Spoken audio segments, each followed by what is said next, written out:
Disclaimer: the views and opinion in this video and comments on this channel do not necessarily reflect or represent the views and opinions by this channel's broadcaster. If you have a complaint about something or find you content is being used incorrectly, please contact the broadcaster.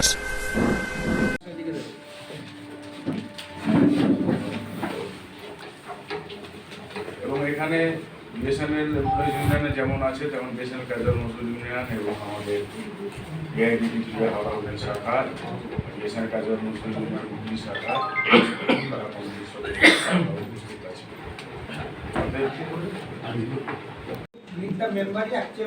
তোমার একটা ভালো করে ছবি তুলে this তো। তোমার meeting শুরুর আগে আমাদের যেটা নিয়ম আছে যে আমাদের আজ পর্যন্ত যারা আমাদের ছেড়ে চলে গেছে এবং যে সমস্ত দুর্যোগে, যে সমস্ত প্রাকৃতিক দুর্যোগ হোক, যে কোনো কারণে হোক, আমাদের যে সমস্ত ছেড়ে যে সমস্ত ব্যক্তিরা চলে গেছেন তাদের স্মৃতির উদ্দেশ্যে আমরা কিছুক্ষণের জন্য 4G 5G যে সমস্যাগুলো আজ অবধি আমার সরকার বা আমার ম্যানেজমেন্ট এখন অবধি পুরোপুরিভাবে মেনে ওঠে বা এখন অবধি আমরা 4G পরিষেবা পাবলিক প্লেসে দিতে পারিনি। থাকলে ডিআরসি পেরিভিশন আমাদের হয়নি, ম্যানেজমেন্ট পুরোপুরিভাবে উদাসীন। ক্যাজুয়ালদের দিয়ে 2-3 মাস ধরে খালি ঝুলিয়ে যাচ্ছে, অর্ডার আর হবে না, তাই শুনলাম যে অর্ডার হচ্ছে। এআইবিডিপি এর যে ধরনের সমস্যা, মেডিকেল তারা পান না, তারপরে অনেক ধরনের সমস্যা আজকে আমরা জর্জরিত। আর আমার অফিসের যে সমস্ত ম্যানেজমেন্ট তারা নির্বাক হয়ে বসে আছে, কোনো রকম কোনো কিছুতেই কর্ণপাত করে না। তাই আজকে আমরা এখানে এসেছি, কিন্তু মিড দ্য মেম্বার কর্মসূচিটা আমাদের পুরো হাওড়া হুগলির মধ্যে আমাদের থেকে সেটা সব জায়গায় হওয়া উচিত ছিল, কিন্তু যেহেতু এই মুহূর্তে খুব পরিস্থিতি আমাদের সংকীর্ণ, মানে আমাদের স্টাফের খুবই কম, যার কারণে আমরা কতটা কভারেজ দিতে পারবো সেটাও কিন্তু আমরা জানি না। সেই জায়গায় দাঁড়িয়ে আজকে তারকেশ্বরের বুকে আমরা কোঅর্ডিনেশন কমিটির ডাকে আজকে যে আমরা কর্মসূচি নিয়েছি, এটাই আমি বললাম, এই বলে আমি আমার বক্তব্য শেষ করলাম। ইনকলাব জিন্দাবাদ,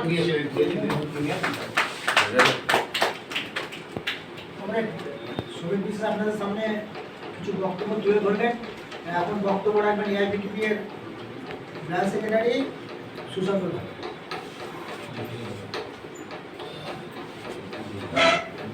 বিশেষ সভাপতি মণ্ডলী এবং উপস্থিত বিএসএল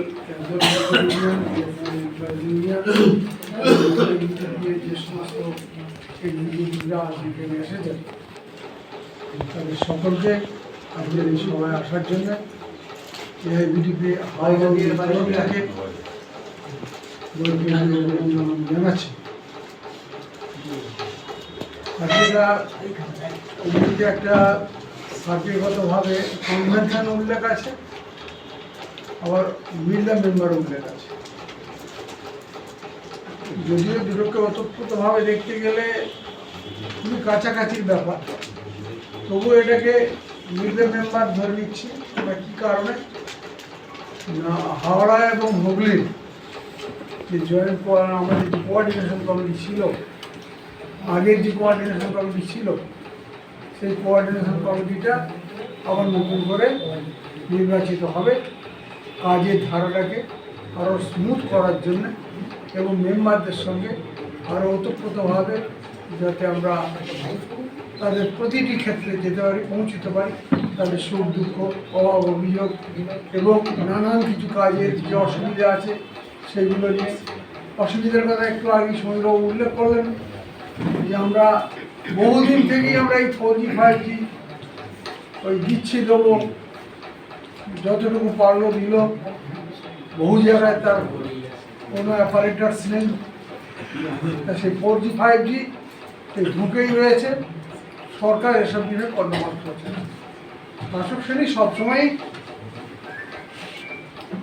তার যে কর্মচারী আছে, কর্মচারীকে যতটা না তাদের সুখ দুঃখের বিষয়ে ভাগিদার হয়, তার থেকে শোষণটাই করে বেশি।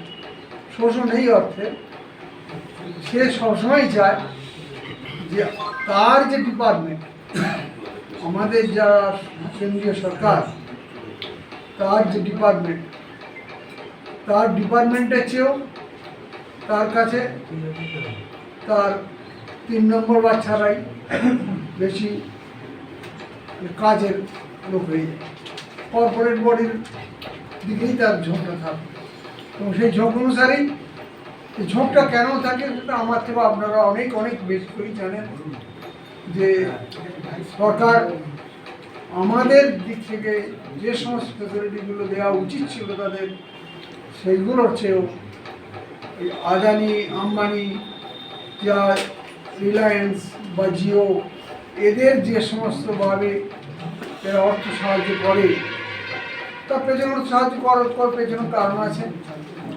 তারা ইলেকট্রাল বন্ডগুলো পায়, ইলেকট্রাল বন্ডগুলো পেয়ে তারা ইলেকশনের ক্ষেত্রে কি কেন্দ্রীয় সরকার কি রাজ্য সরকার তারা তাদের ইলেকশনগুলোকে যথারীতি চালিয়ে আসে এবং অনুদান উৎকোচ এগুলো প্রদান করে এক প্রকারে ভোটগুলোকে কিনে তাদের শাসনটাকে কায়েম রাখতে চেষ্টা করে।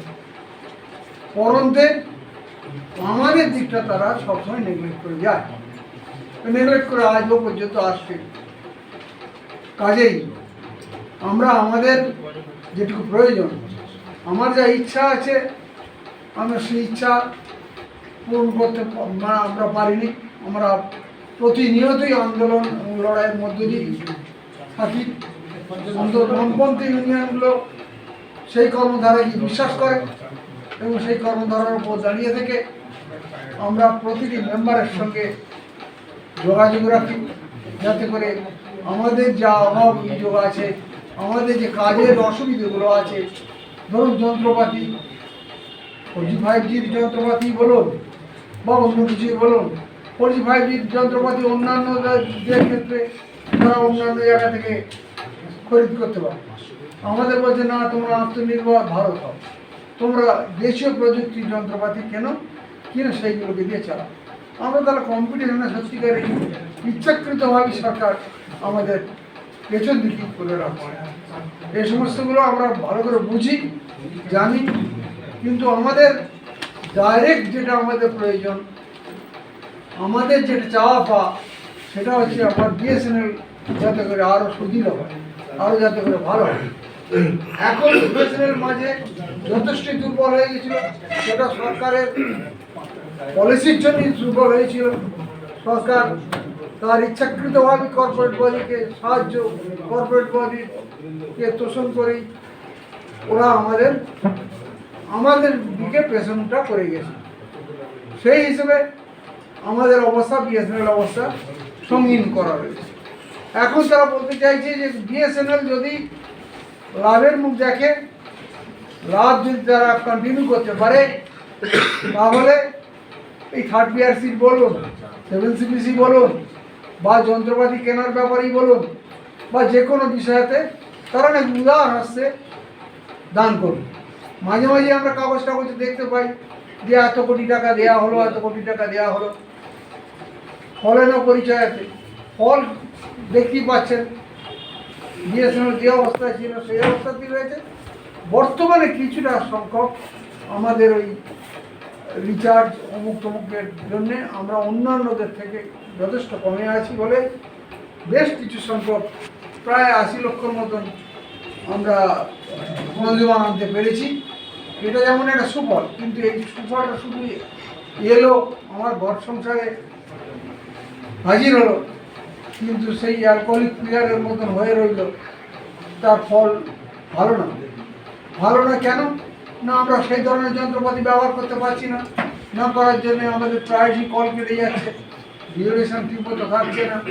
আমাদের কাছে যে সমস্ত যন্ত্রপাতি দেওয়ার কথা, যে সমস্ত যন্ত্রপাতিগুলো দিলে আমরা তাদের সঙ্গে কম্পিটিশনে দাঁড়াতে পারতাম, সেগুলোর সম্বন্ধে কোনো ব্যাখ্যা এদের দিক থেকে পাওয়া যায়নি, সরকার দিক থেকে পাওয়া যায়।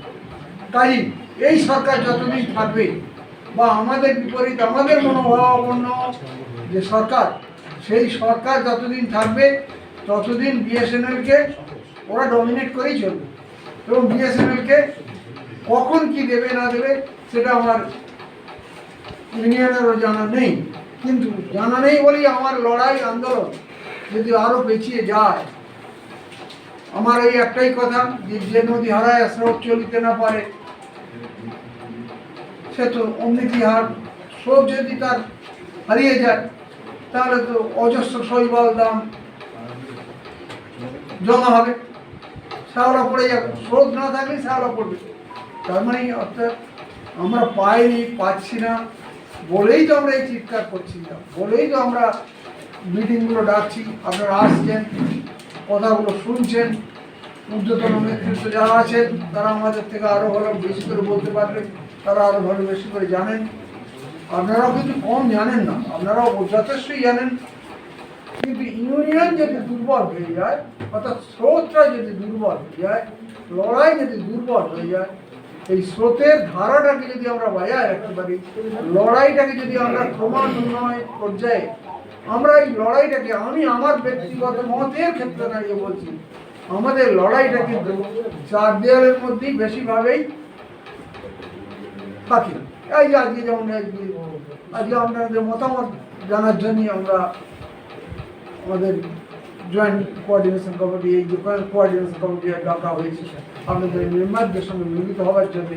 আপনাদের প্রত্যেকের মতামত আমরা নেব, আপনাদের প্রত্যেকের মূল্যবান উপদেশ আমরা গ্রহণ করব। সেই মূল্যবান উপদেশগুলো গ্রহণ করে যাতে করে আমাদের ন্যায্য পাওনার ন্যায্য অধিকার যাতে করে আমরা প্রবর্তিত করতে পারি, এবং আমার বিএসএনএলকে যাতে করে আমরা একটা স্ট্যান্ডার্ড পজিশানে নিয়ে যেতে পারি। যতই অভাব থাকুক, যতই না থাকুক, সেইগুলোর উপর দাঁড়িয়ে থেকে যদি আমরা বিএসএনএলকে আরও খানিকটা এগিয়ে নিয়ে যেতে পারি, আরও যদি কম্পিটিশানের জায়গায় যেতে পারি, এবং আরও যদি লাভের অঙ্কর দিকটায় যেতে পারি, তাহলে বোধহয় সরকারের মনোপুত হতে পারে। সরকার আমাদের দিকে কতটা দেখবে না দেখবে সেটা পরের কথা, কি দেখবে না দেখবে সেটা পরের কথা, আমাদের কিভাবে দেখবে সেটা সরকারই চিন্তা। এই লড়াইটাকে জারি রাখতে হবে। এই লড়াই জারি রাখার জন্যে, সেই কর্মধারাকে আরও উজ্জীবিত করার জন্যে আমাদের আজকের এই সভা। আপনারা আপনাদের যাতে করে এই কোঅর্ডিনেশন কমিটি যেটা হবে, তাতে করে এমন একটা কোঅর্ডিনেশন কমিটি গঠন করবেন, সর্বসম্মতি ক্রমে গ্রহণ করবেন, এবং তারা যাতে করে বিএসএনএলের উন্নতি হওয়ার জন্য যদি কোনো কিছু মানে উপদেশ থাকে সেগুলো আমাদের কাছে বললে আমরা সেই অনুসারে আমরা আগাতে পারবো। এইটুকু বলে আপনাদের প্রত্যেকের সুস্বাস্থ্য কামনা করে, আমার ইউনিয়নের আরও উন্নয়ন কামনা করে, আমার বিএসএনএল ডিপার্টমেন্টের আরও উন্নয়ন কামনা করে এআইবিডিপির হাওড়া হুগলির তরফ থেকে আমার বক্তব্য এইখানে শেষ করলাম, এবং আপনাদের পুনরায় অভিনন্দন জানাই। ধন্যবাদ। এখন বক্তব্য রাখবেন সিওএম-এর জেনারেল সেক্রেটারি সন্তোষ। আজকে সবাই সভাপতি মণ্ডলী, আমার সাথী ও কর্মী সকলকে আমার ব্রাঞ্চের তরফ থেকে সংগ্রামী অভিনন্দন ও লালসা। আপনারা দুজন বক্তব্য শুনলেন, ডিটেলসভাবে আলোচনা করলো।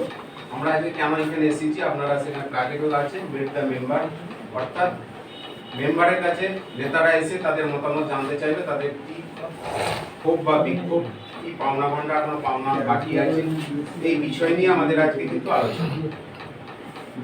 এর মধ্যে আমরা আগে জানাই যে প্রত্যেকটা মেম্বারকে আমরা আনতে পারিনি, তার কারণ মোটামুটি এক্সিকিউটিভের সাথে আমরা বলা হয়েছিল যে 2-4 জন মেম্বার আসলেন, যথারীতি সেই মতোই আমাদের মেম্বার কিন্তু এসেছে, খুব ভালো। আপনারা জানেন যে 4G 5G বলেছেন, 4G 5G যেটা হয়েছে এখন পর্যন্ত সেটা শেষ পর্যায়ে এখনো পড়েনি, কবে শেষ হবে আমরা নিজেরাই জানি না। যেখানে 4G আমাদের আবার চালু হয়েছে সেখানে কিন্তু কোনো নেট চলছে না, আবার নেট যদি চলে আবার মানে কথাটাও আবার বন্ধ হয়ে যাচ্ছে, ঘ্যাডার করে এখন নতুন করে একটা শব্দ উঠছে। এই পজিশনে আমাদের কিন্তু 4G 5G বলছে আমরা বিএসএনএল এ দিয়ে দিয়েছি, ম্যানেজমেন্ট এটা বলছে। ইউনিয়ন থেকে কিন্তু চাপ দেওয়া হয়েছে যে এখন 4G 5G আমাদের কিন্তু দেওয়া সম্পূর্ণভাবে ভালোভাবে কাজ কিন্তু করেনি। আপনারা জানেন যে আমাদের 27 তারিখে যে জিএম এর কাছে একটা ঐতিহাসিক জয় হয়েছে, সেই মানে জমায়েত করা হয়েছিল। এরকম জমায়েত আমি চাই, অন্তত ওই জমায়েতের মাধ্যমে দিল্লিতে আওয়াজ অন্তত গেছে, সেই আওয়াজের মধ্যেই মনে হয় অভিমন্যু এবং আমাদের অনিমেষদা যে আমাদের ক্যাজুয়ালদের বিয়ে 1টি বছর বিয়ে যে পাওয়া যায়নি 2 তারিখে সেটা অর্ডার বেরিয়েছে, অন্তত ডিসেম্বরে আশা করা যাচ্ছে, আশা নয় সম্পূর্ণই আশা, এরিয়া সমেত বিয়ে আমরা কিন্তু পাবো। কিন্তু ঘরে বসে থাকলে এইসব শুধু সংগঠনের উপর রাগ বা ক্ষোভ দেখালে এসব কিন্তু পাওয়া যাবে না। কারণ আমরা দেখেছি যে জিএম ম্যাডাম এখানে যে অবস্থায় আমাদের করছে, যেমন আমাদের 2024-এ একটাও আমাদের কিন্তু 3 যে হলিডে ছুটি, সেই ছুটিটা কিন্তু আমাদের মানে একটাও টাকাও দেয়নি, কোনো মেম্বারই পায়নি। তাহলে এই জন্য আমাদের চাই অন্তত জিএম ম্যাডামের কাছে একটা বড় ধরনের আন্দোলন করা হোক। রাইসা সিদ্দিকিও ভেবেছে যে আগুন নিয়ে ও খেলছে, আমরা সেই আগুন নিয়ে খেলার চেষ্টা আমরা করবো। এবার ওকে আর খেলতে দেবো না, আমরা এবার খেলবো অন্তত হুগলি ব্রাঞ্চে, এটা কিন্তু আমি বলছি।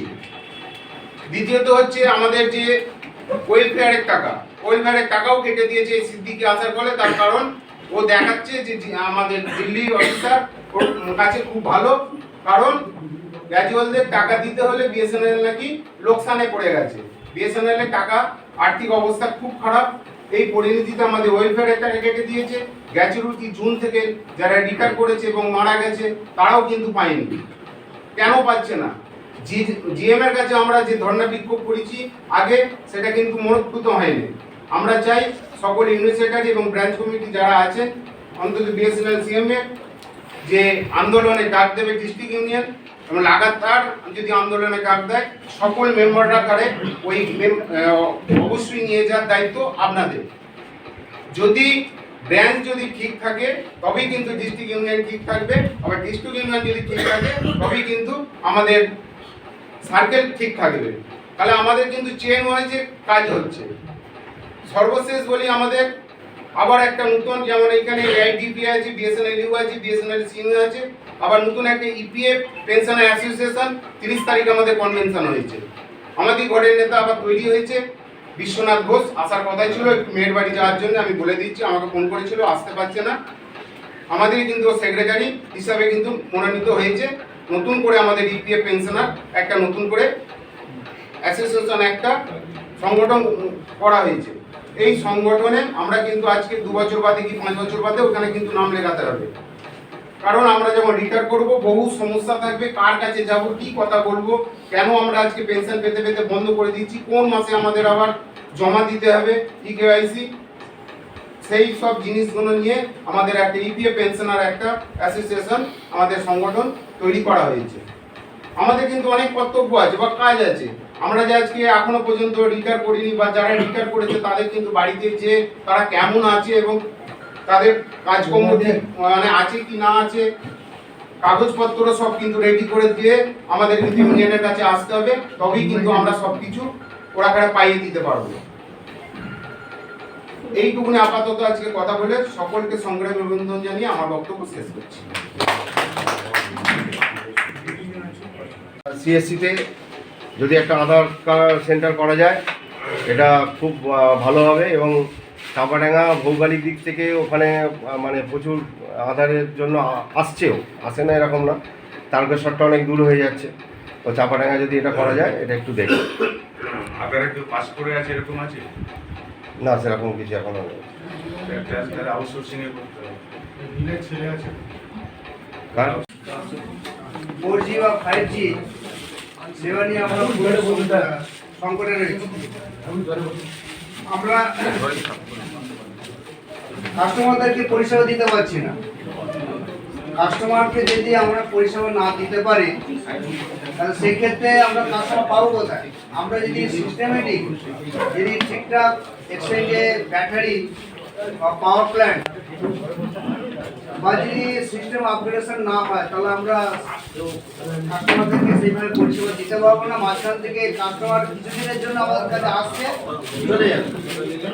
এক্সচেঞ্জের বেশ কয়েক বছর ধরে সামনের গেট এবং পেছনের গেট ভাঙা পড়ে আছে। এক্সচেঞ্জের ভেতরে সিলিং থেকে খসে খসে পড়ে যাচ্ছে। এসি মেনটেন্যান্স হচ্ছে না বিভিন্ন আমাদের রুরাল এক্সচেঞ্জের ভিতরে, এবং জলের ব্যবস্থা এখনো পর্যন্ত সেটা নেই। আমাদের বাগনানে যেটুকু উপস্থিত এখন কিছু চালাচ্ছেন, কিন্তু রুরাল এক্সচেঞ্জগুলোতে লাইটের ব্যবস্থা, জলের ব্যবস্থা এবং বিভিন্ন পায়খানা বাথরুমের ব্যবস্থাও কোনো সেই পরিষেবা পাওয়া যাচ্ছে না। আমরা যদি মেনটেন্যান্সে যদি আমরা ট্রান্সমিশনে কোনো কিছু কাজ করতে যাই, সেখানে অন্তত নিজেদের মোবাইলের লাইট জেলে আমাদের কাজ করতে হবে। বাথরুম করতে গেলে বাথরুমের যে অবস্থা, ঢুকলে তাকানো যাবে না। জল খাওয়ার ব্যবস্থা, জল যদি চেষ্টা পাই জল পাবো না। তাহলে এই পরিষেবা থেকেও যদি আমরা কর্মচারীরা যদি বিরত থাকি বা যদি না পাই, তাহলে আমাদের সেখানেও তো একটা বিশাল সমস্যার সম্মুখীন হতে হচ্ছে। যেরকম আমরা কাস্টমারকে আমরা পরিষেবা দিতে পারছি না, কাস্টমার যেরকম এখনো পর্যন্ত বিএসএনএল সিম নিতে চাইছেন, ওনাদেরকে সেইভাবে মার্কেটে আমরা না পাওয়াতে আমরা ওনাদেরকে দিতে পারছি না। সিস্টেমেটিক পরিষেবাও দিতে পারছি না। আমাদের যে ফ্রিকোয়েন্সি,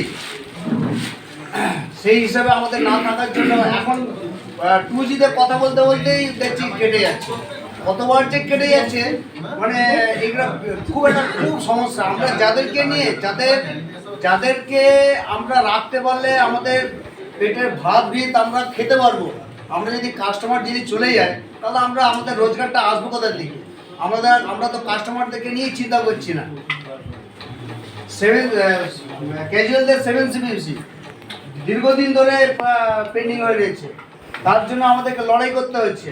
আমাদের 3rd PRC ডায়াবেটিস পেনশনারদের সেই পেনশনার সমস্যা নিয়ে এটা পর থেকে গত মিটিং এর আগে পর্যন্ত যে জমায়েতের হার ছিল, গত মিটিং এ তার বই প্রকাশ করেছে। কোভিড সিচুয়েশন আমাদের কিন্তু বাড়িতে বসিয়ে দিয়েছে। 2 বছর আমরা কিন্তু সংগঠনের সঙ্গে থেকেও, মানসিকভাবে থেকেও, শারীরিকভাবে থাকতে পারিনি। সর্বস্তরের নেতৃত্ব কিন্তু তাদের কাজকর্ম শুরু করলেও সাধারণ সদস্যরা কিন্তু সেই জায়গা থেকে শুরু করতে পারে। কোনো একটা জায়গায় আমরা হয়তো দুর্বল হয়েছিলাম। 1 বছরের মধ্যে বা এই বিগত 1 বছর আমাদের সমস্ত ছেলেদের একটা চাহিদা বেড়েছিল, যে না চাইতেই যখন ডিএ পাওয়া যাচ্ছে, অটোমেটিকলি পাওয়া যায়। আমরা ভুলে গিয়েছিলাম লড়াই আন্দোলন করে এটাকে ছিনিয়ে আনতে হয়। কমরেড অনিমেষ মিত্র দিল্লির বুকে বা রামমোহনজি দিল্লির বুকে যা লড়াই আন্দোলন করেন, তার প্রতিফলন হয়তো আমরা গ্রাসরুট লেভেলে দিতে পারি না। সেই জায়গা থেকে দাঁড়িয়ে কিন্তু এই 1 বছরে আমরা বুঝতে পেরেছি আমাদের সংগঠনের সঙ্গে থেকে লড়াই আন্দোলন করলে কতটা আমরা রূপরেখা তৈরি করতে পারি আর কতটা দাবি আদায় করতে পারি। যদি সেটা হয়ে থাকে, গতদিনের আন্দোলন আমাদেরকে আবার সেই জায়গায় ফিরিয়ে নিয়ে গেছে।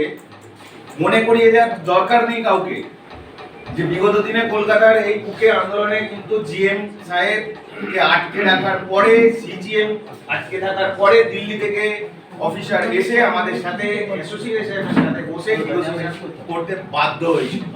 করেছিলাম আমরাই। তখন হয়তো রক্ত গরম ছিল, এখন বয়স হয়ে গেছে, কিন্তু রক্তটা একই আছে, লাল ঝান্ডার রক্তটাই রয়েছে। এই লাল ঝান্ডার রক্তটা কিন্তু কি করতে পারে আমরা সবাই জানি। আজকে এখানে যে আমরা এক জায়গায় মিলিত হয়েছি, আগামী দিনের রূপরেখা তৈরি করার জন্য এক জায়গায় রয়েছে। যে অফিসাররা আজকে ছড়ি ঘোরাচ্ছিলেন, তারা কিন্তু গত দিনে আমাদের আন্দোলনের পর একটু হলেও কমে গেছে, যে এরা আবার এক জায়গায় হয়েছে। এই এক জায়গায় না করতে দেওয়ার মূল উদ্দেশ্য ছিল তাদের কিছু কেমন মানুষকে তারা এক জায়গায় করে তাদের মতো করে কাজ করে ইউনিটগুলোকে ধ্বংস করার প্ল্যান করছিল, ইউনিয়নগুলোকে ধ্বংস করার প্ল্যান করছিল। কিন্তু আমরা সর্বৈভাবে চেষ্টা করেছি যে জায়গায় একসঙ্গে একত্রিত থেকে লড়াই আন্দোলন করবো। কারণ আমরা যদি একত্রিত থাকতে পারি, তাহলে সংগঠনের কাছে কিন্তু অফিসার কোনো বাধাই নয়। জিএম তো কোনো বাধাই ছিলেন না বিগত দিনে, তো এই লোকাল অফিসাররা কিসের বাধা? আমার মনে হয় আমরা ইউনিট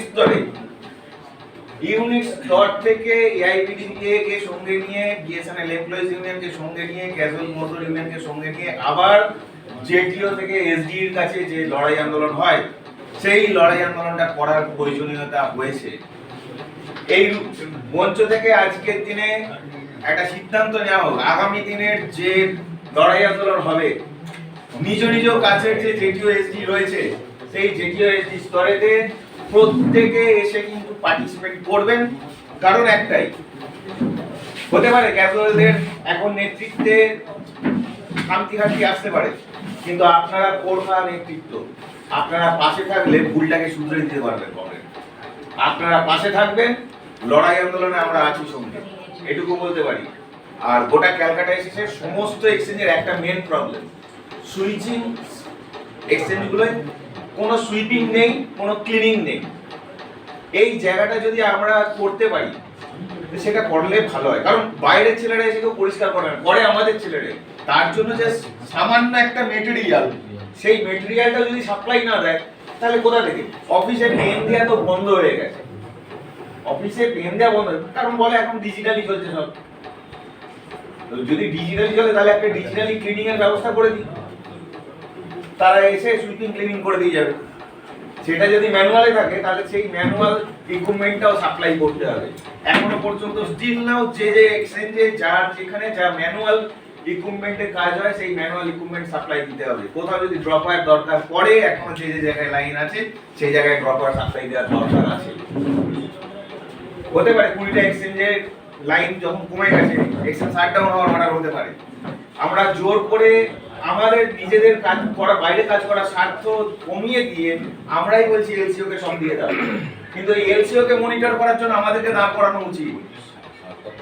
সে কি কাজ করছে? অনেক কানেকশন চলে না, অনেক কানেকশনের প্রবলেম হয়, কিন্তু সেই কানেকশনগুলো যাতে ডে টু ডে রিকভারি করা যায় তার জন্য যা যা করণীয় কাজ আছে আমাদেরকে সেই দায়িত্ব দিলে সেই জায়গাগুলো আমার মনে হয় স্পেসিফিক ভাবে দেওয়া উচিত যে অমুক এলসিও কে তোমরা এখানে মনিটরিং করবে। মনিটরিং করছেন জেটিওর কাছে কিন্তু কোনো খবর থাকে না যে ওই লাইনটা খারাপ আছে। সেই অফিসার কিন্তু সেই অফিসে এসে কিন্তু জানতে চায় বা বলে যে আমার লাইনটা খারাপ আছে। হয়তো সে আমাদের কাস্টমার ছিল, সে কিন্তু ঘুরে গেছে কোথায় এলসিওর কাছে। আমরা তখন ফেরা হয়ে যাই, আমরা এলসিও কে বলি হ্যাঁ দেখছি রেখে দাও, কিন্তু আলটিমেটলি লাইনটা যে রিস্টোরেশন হচ্ছে কিনা সেটা কিন্তু আর আমাদের কাছে খবর আসবে। কারণ একটা জায়গায় মনিটরিং করার জন্য, এলসিও কে মনিটরিং করার জন্য আমাদের একটা সেক্টর করা হোক যেখানে কিছু ছেলে এনগেজ করতে পারা যাবে। ম্যাক্সিমাম এক্সচেঞ্জ কিন্তু শাটডাউন হচ্ছে। যে এক্সচেঞ্জে বিটিএস রয়েছে সেই এক্সচেঞ্জ বিটিএস এ কিন্তু যেন রাউন্ড দ্য ক্লক আমাদের ডিউটি করা যায়, যেটা ভার্বালি অর্ডার নয়, রিটিন অর্ডার করতে হবে। যে এই এক্সচেঞ্জগুলো যেখানে রয়েছে সেই বিটিএস মেইনটেইন করার জন্য আমাদের রিটিন অর্ডারের স্টাফেরা থাকবে, এনগেজ থাকবে। তাহলে আমাদের ক্যাজুয়ালদের জায়গা একদম সংকুচিত হয়ে গেছে। যে কাজের জন্য প্রথমে ছিল অফিসার। আন্তরিকভাবে ধন্যবাদ জানাচ্ছি। এই দু একটি কথা আপনাদের কাছে বলি। আমাদের বিএসএল কোঅর্ডিনেশন কমিটি বেশ কিছুদিন আগেই এই সিদ্ধান্তটা নিয়েছিল যে আমরা প্রতিটি শাখায় যাব, বিএসএল কোঅর্ডিনেশন কমিটিগতভাবে আমরা সদস্যদের কী সুবিধা অসুবিধা, দপ্তরের কী অসুবিধা, সমস্ত বিষয়গুলি নিয়ে আমরা আলাপ আলোচনা আমরা করব। এই সমস্ত বিষয়গুলি যাই হোক, আজকে যে সভাটা আলোচনা হচ্ছে তার জন্যে আমি কোঅর্ডিনেশন কমিটিকে ধন্যবাদ জানিয়ে আমি দু একটা কথা বলছি। আমাদের 27 তারিখে কোঅর্ডিনেশন কমিটি ডাকে যে মহতী সভা হয়েছে, খুব ভালো জমায়েত হয়েছে। আমি বিশেষ করে আমি ব্যক্তিগতভাবে আমি অনুপ্রাণিত, বিশেষ করে আপনাদের দেখি যে আজকে আমি নবীন হতে পারি, কিন্তু আপনারা দেখে আমি আরও অনুপ্রাণিত যে আমাদেরও আরও বেশি আমাদের প্রবীণদের ওখানে যাওয়ার দরকার আছে। যেভাবে আপনারা সেদিন 27 তারিখে গেছিলেন ওই সমাবেশে, যেভাবে অংশগ্রহণ করেছিলেন, আমার খুব ভালো লেগেছে। তা ব্যক্তিগতভাবে আজকে কেন্দ্রীয় সরকারের যে চিন্তা ভাবনা, এটা তো সকলেই আমরা জানি, ওরা করতে দেবে না। কেন্দ্রীয় সরকার চাইছে সমস্ত আমাদের দপ্তরের কাজকর্মগুলোকে সমস্ত সব প্রাইভেটে হাতে তুলে দেওয়ার চক্রান্ত করছে। কোনো কাজকর্ম আমাদের তুমি বসে থাকো, তোমাকে কিছু বলবো না, তুমি ইচ্ছা মতো যাও আসো, কিছু বলবো না। আর আমাদের অফিসাররাও তাই, যখন আসছেন যাচ্ছেন সমস্ত সব নানা রকম সমস্ত ব্যাপার ট্যাপার, এই সমস্ত সব ব্যাপার চলছে। স্বাভাবিকভাবে আমাদের সামনে আমাদের কিছু, আমরা বিশেষ করে AIBTP আমাদের কিছু সমস্যা আছে। অনেকে বলে এই যে আজকে সভা হচ্ছে, নিশ্চয়ই আমি বলবো আমাদের অনেকেই বলে যেরকমভাবে গেছে ওই এখনো পর্যন্ত পেয়ে দিবি, এটা হলো না তো, 15% প্রমোশন পেলাম না, 15% দিয়ে মার্চ করে দেওয়ার কথা পেলাম না, এই সমস্ত ব্যাপারগুলো বলতে ক্যাজুয়াল কর্মচারী, ক্যাজুয়াল বন্ধুদের তাদেরও এই সমস্ত সব দাবি দেওয়ার সমস্ত সব আছে। এইসব কি করে এই করছি লড়াই আন্দোলন করেছি বলে, লড়াই আন্দোলন 27 তারিখে করেছি বলে আজকে ক্যাজুয়ালি আজকে ডিএর ব্যাপারগুলো আজকে তদন্ত আনানো গেছে, দিল্লির বুকে তদন্ত আনানো গেছে। এইরকম লড়াই আন্দোলন আমাদের যেভাবে আমরা আগে চলতাম, লড়াই আন্দোলন যেভাবে আমাদের সেই লড়াই আন্দোলন যদি আমরা যদি করতে পারি, করে যেতে পারি, তাহলে নিশ্চয়ই আমাদের যে লক্ষ্য, এই যে কেন্দ্রীয় সরকার ভয়ঙ্কর এদের চিন্তা ভাবনা, এরা সমস্ত প্রাইভেটে দিচ্ছে। এই কিছুদিন আগে শুনছিলাম খনিগুলোকেও পর্যন্ত বলছে প্রাইভেটে আছে দিতে হবে। আমাদের বিএসএফ করে খনিগুলো পর্যন্ত মাটির নিচে যে সমস্ত সম্পদ আমাদের, সেগুলো পর্যন্ত তারা সমস্ত বাজার এদের প্রাইভেট চক্রান্ত করছে। এয়ারলাইন্স দিয়েছে একটার পর একটা সেক্টরকে তারা এরকমভাবে ইয়ে করার চক্রান্ত করছে। তবে আমাদের দায়িত্ব আছে, আমাদের কথা আছে। আজকে যে মহতী সভা হচ্ছে, এই সভায় আমি বলবো যে অন্তত এইটাকে আমাদের আরও ছড়িয়ে দিতে হবে। আজকে আমরা যারা কার্যকরী সমিতির যারা সদস্য আছি, আমরা আজকে এখানে এসেছি এটাই নয়, আমাদের যাতে অন্তত সমস্ত সদস্যদের কাজে অন্তত আমরা এটা পৌঁছাতে পারি, বলতে পারি যে কী সমস্যা আছে, এই সমস্যাগুলোকে সমাধান করার একমাত্র রাস্তা যে ডিএম আমাদের ইয়েতে আজকে মানে রেগুলার কর্মচারীরা হতে পারে, তাদের বলার জন্য কোনো সংগঠন নেই, তাদের মা বাবা বলে কেউ নেই।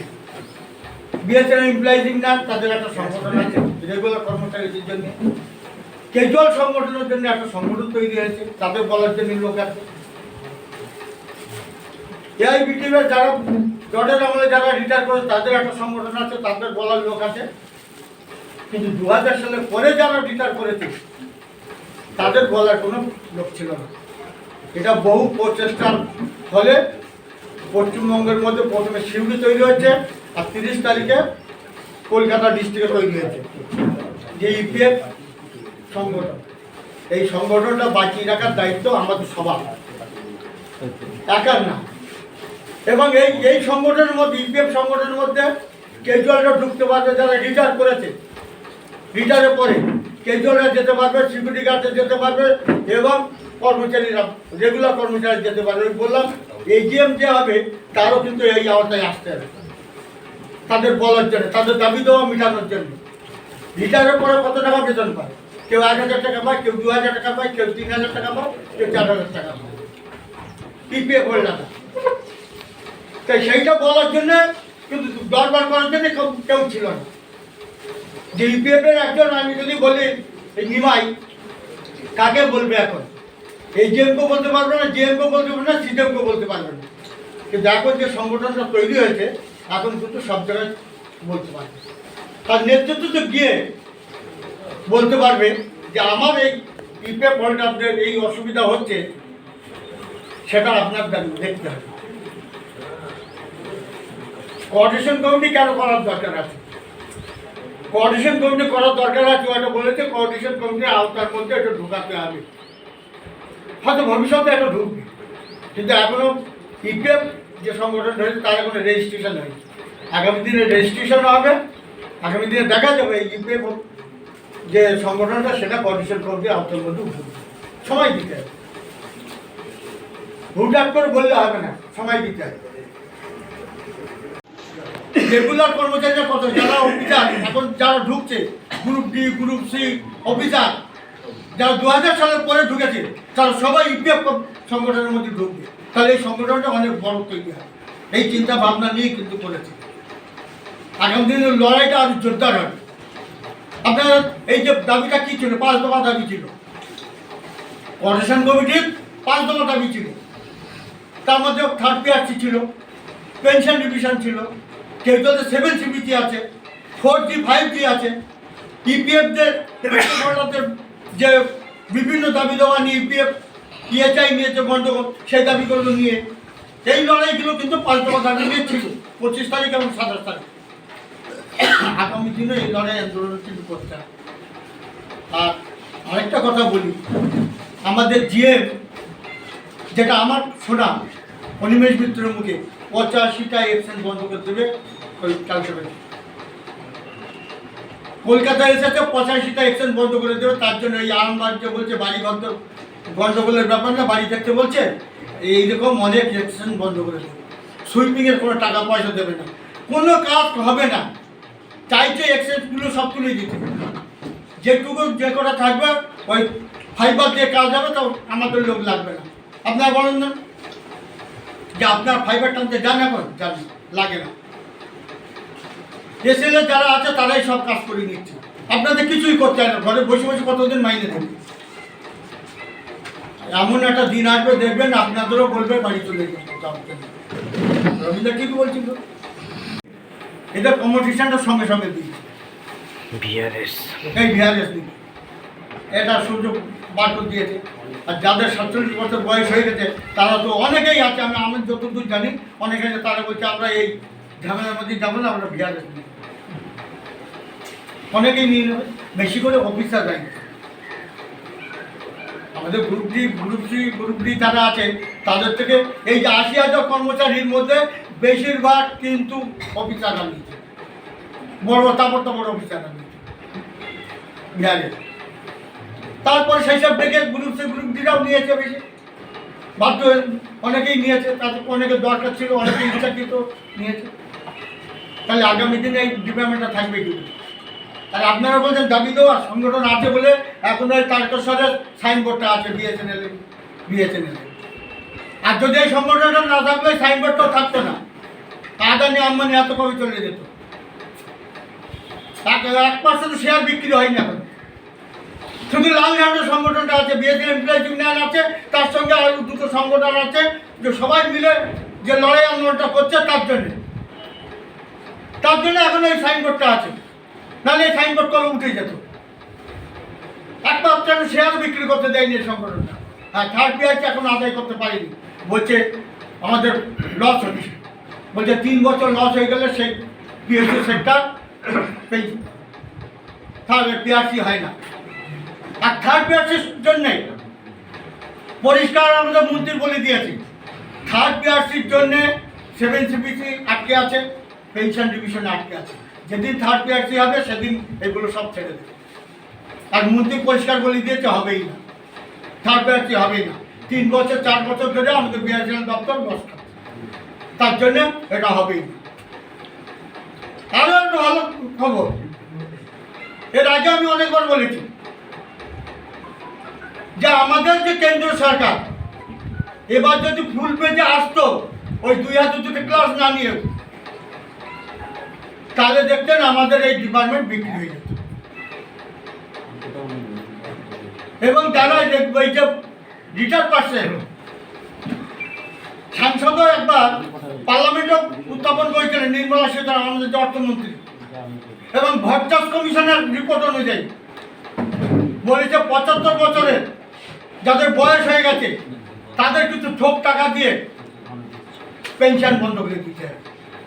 যাদের 75 বছর বয়স হয়েছে, সে ফ্যামিলি পেনশন হোক আর পেনশন আরো হোক, এখন যে 80 বছর 90 বছর বয়সে তাদের দরকার কিছু ঠোক টাকা দেবে, দিয়ে পেনশন তুলে দেবে। এটা কিন্তু ভট্টাচ কমিশনের একটা রিপোর্ট। এই সেই সঙ্গে নির্মলা সীতারামন এটা পার্লামেন্টে বলেছে। সব সংগঠন মিলে লড়াই করার ফলে কিন্তু সেটা এখন বন্ধ হয়ে আছে। এই বিজেপি সরকার যদি একা সংখ্যাগরিষ্ঠ লাভ করতো তাহলে মানে এটা করে দিত, আর এই সাইনবোর্ডটাও তুলে দিত।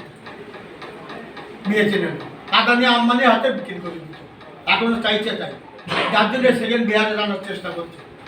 তা আমরা যদি লড়াই আন্দোলন সবাই মিলে না করি, কোথায় ফিনাইল কোথায় এর দেবে না, আগামী দিন কিচ্ছু দেবে না। আমরা তো অনেক কিছুই পেতাম। National employees union Kolkata district এবং কোঅর্ডিনেশন ডিস্ট্রিক্টের পক্ষ থেকে আপনাদের আসছিলাম। কিছু প্রশ্ন আলোচনার জন্য রেখেছেন, আপনারা কিছু অনুভব অভিজ্ঞতার কথা বলেছেন। দেখুন, জল, আরামবাগে জল জমা,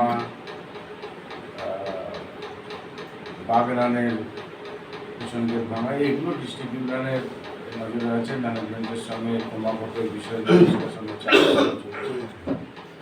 এমনকি লোকাল কাউন্সিল মিটিংও এই বিষয় নিয়ে আলোচনা হয়েছে, এখনও পর্যন্ত সমাধান হয়নি। গত 27 তারিখে ডিজিএমের সঙ্গে ডিস্ট্রিক্ট কমিটির যে মিটিং হয়েছে, সেই মিটিংয়েও জলের বিষয় এবং মোবাইলের ব্যাপারটা নিয়েও কথা হয়েছে। ও মিথ্যে কথা বলেছে কিনা সত্যি কথা বলেছে জানি না। ও যেটা বলেছে সার্কেল অফিস থেকে এখন অ্যাপ্রুভাল পাওয়া যায়নি মোবাইলের ব্যাপারে, এটা ওর ডিজিএমের বক্তব্য ছিল। আমরা কয়েকটা দিন অবহেট করছি, আমরা ডিজিএমের সঙ্গে বিষয় নিয়ে আবার লোকাল কাউন্সিলে তো এই বিষয় নিয়ে আমরা আরো আলোচনা করেছি। অতএব এগুলো ডিস্ট্রিক্ট যা সমস্যার কথা বলেছেন, এগুলো আজকে নতুন সমস্যা আপনাদের নয়, দীর্ঘদিনের সমস্যা হয়েছে এবং ডিস্ট্রিক্ট ইউনিয়নের নজরেও আছে, ডিস্ট্রিক্ট ইউনিয়ন ম্যানেজমেন্টের সঙ্গে কথা বলেছে এবং এখনো পর্যন্ত সেগুলো সমাধানের রাস্তায় যায়নি। তাহলে আমরা এটুকু বলবো, আপনারা যেখানে যেখানে জায়গায় আছেন, ড্রিঙ্কিং ওয়াটারের বিষয়তে একটা বিষয় হচ্ছে, বিশেষ করে সাব ডিভিশন হেডকোয়ার্টারগুলোতে দেখবেন অ্যাকোয়াগার্ডগুলো আছে কিন্তু ইন সার্ভিসেবল হয়ে যাচ্ছে।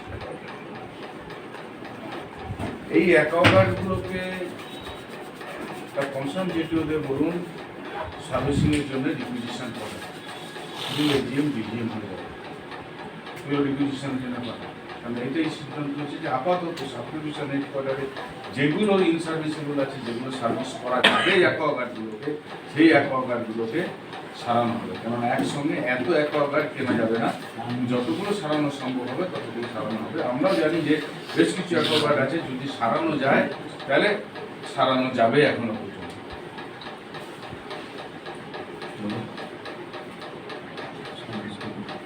বাকি মোগরাতে বাড়ির কথা বলেছেন, মোগরা বাড়ির কথা গত 27 তারিখ আমরা এই বিষয় নিয়ে আলোচনা করেছি। মোগরা বাড়ির বিষয়ে